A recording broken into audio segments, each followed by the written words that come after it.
Kaganda naman ng punong ito. Kakaiba. Ito na yata yung pinakang kakaibang punong nakita ko sa buong buhay ko.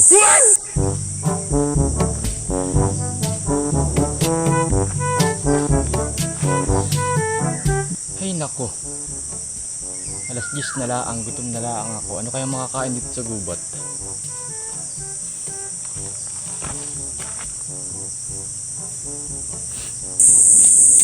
Pag sinuswerte ka nga naman.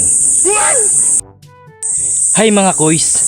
So for today's video, nandito ako sa bundok at meron ako nakitang kakaibang puno. Ang puno niya guys ay puno ng nyug. Kita nyo naman, di ba? Puno ng nyug. Tapos yung bunga niya kakaiba. Grabe. Tingnan nyo guys. Bunga ng saging. Pero kakaibang bunga ng saging. Ang lupit. Paano kaya nangyari ito?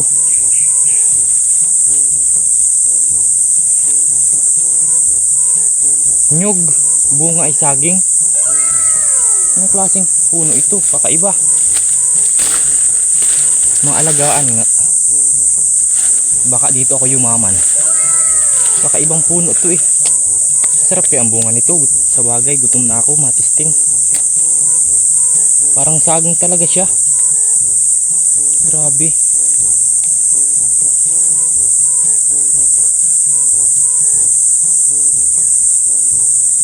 Pwede kayang kainin ito? Kakaiba yung bunga niya eh. Puno ng nyug ang puno. Kasi ang bunga, saging. Paano kaya nangyari ito? Ang galing na talaga ng mundo ngayon. Iba-iba na naiimbento. Paano kayang may-ari ito? Baka mapagalitan ito.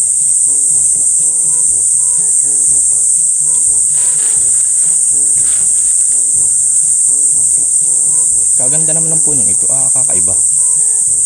Ito na yata yung pinakang kakaibang punong nakita ko sa buong buhay ko.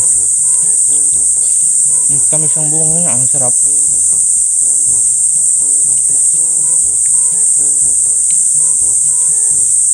Ito pa nga. Sarap. Tamis.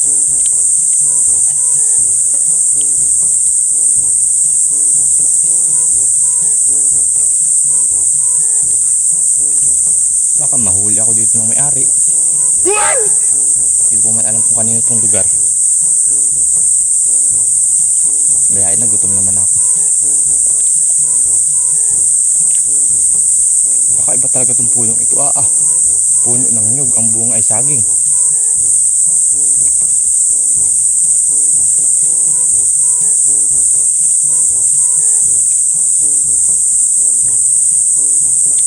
Sarap. Siguro milyon ang halaga nito, milyong value nitong punong ito. Hindi ko lang alam kung anong pangalan nito. Pero hindi rin sa akin tong punong ito, nakita ko lang. Kanino kaya? Siguro ang yaman ng may-ari nito. Tapos tinikman ko pa guys, ang tamis. Tingnan nyo guys. Sobrang tamis niya.